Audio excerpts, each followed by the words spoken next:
تعاون کرنے والی ہے تو آپ کو اس چیز کا خیال رکھنا چاہیے کہ اپنی بیوی سے شیئر کریں اور بیوی کے تسلی آمیز جملے سے اپنے اندر طاقت پیدا کریں، اپنے اندر حوصلہ پیدا کریں۔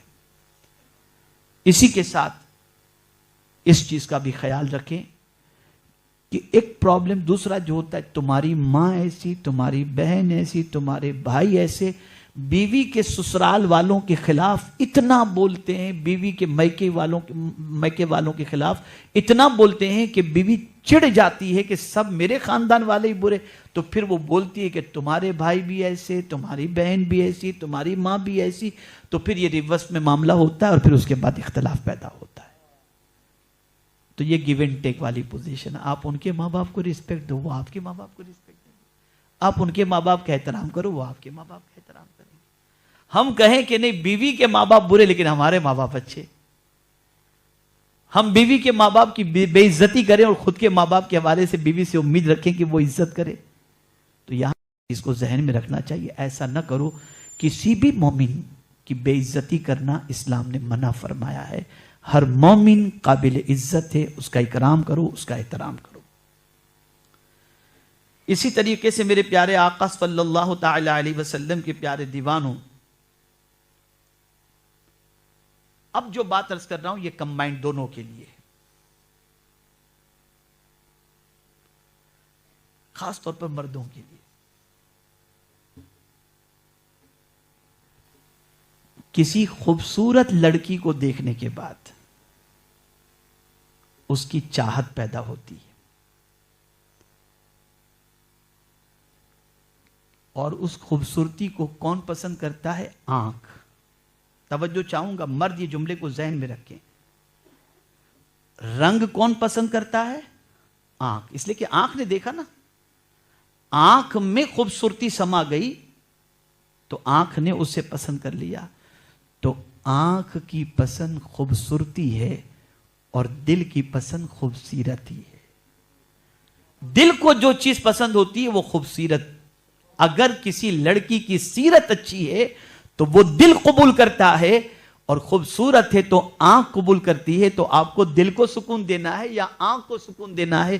یاد رکھیں، اگر آپ نے کسی فورین کی لڑکی سے اپنی شادی کر لی اور اٹھتے بیٹھتے آپ کو نچائے اور کہے کہ یہ تو میرا بوائے فرینڈ تھا، یہ میرا دوست ہے، اس سے ملیے، تو آپ کی زندگی حرام بن جائے گی۔ لیکن اگر کسی کا کیریکٹر اچھا ہے اور کبھی کسی لڑکے کی طرف نگاہ اٹھا کر کے نہیں دیکھتی تو آپ کی پوری زندگی اطمینان سے گزرے گی۔ نہ ماں آپ کو تانا دے گی، نہ سوسائٹی آپ کو تانا دے گی کہ تیری بیوی کو فلاں کے ساتھ میں نے دیکھا ہے، فلاں کے ساتھ دیکھا ہے، بلکہ اس کے اچھے بیہیویئر کی بنیاد پر تم کو سوسائٹی کے اندر عزت ملے گی اور مقام ملے گا۔ تو وہ لوگ جو خوبصورتی پر مرتے ہیں ان کو میں کہوں گا آپ سیرت تلاش کرو، آپ سیرت کو دیکھو، اس لیے کہ انسان کو بلندی سیرت کی بنیاد پر ملتی ہے۔ حسن تو دو دنوں کا ہے بھائی، کئی اچھے خوبصورت لوگ اور کئی اچھی حسینائیں جو ہے بوڑھی ہونے کے بعد اتنی بھدی نظر آتی ہیں کہ ایسا لگتا ہے کہ یہ ڈھانچہ کہاں سے آ گیا۔ تو خوبصورتی تو رہنے والی نہیں ہے۔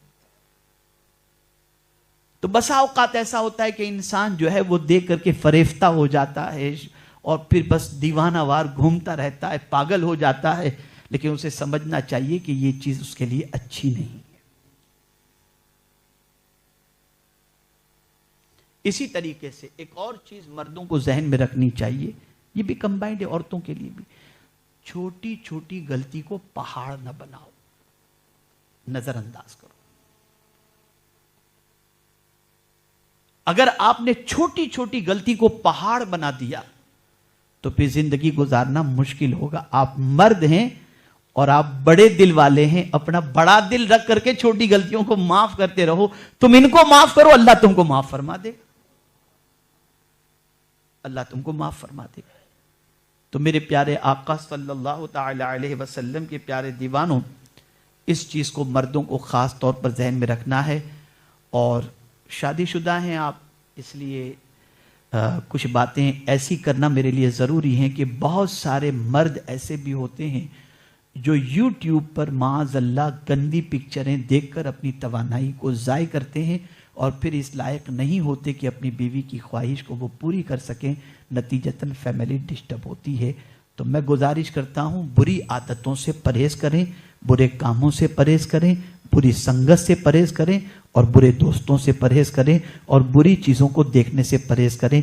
ہر انسان کو، ہر مومن کو یہ دل و دماغ میں رکھنا چاہیے کہ مرنے کے بعد قبر میں حضور کو دیکھنا ہے تو ان آنکھوں سے ہم گندی چیزیں کیسے دیکھیں جن آنکھوں سے حضور کو دیکھنا ہے، جن آنکھوں سے گنبد خضرا کو دیکھنا ہے۔ تو اپنی آنکھوں کی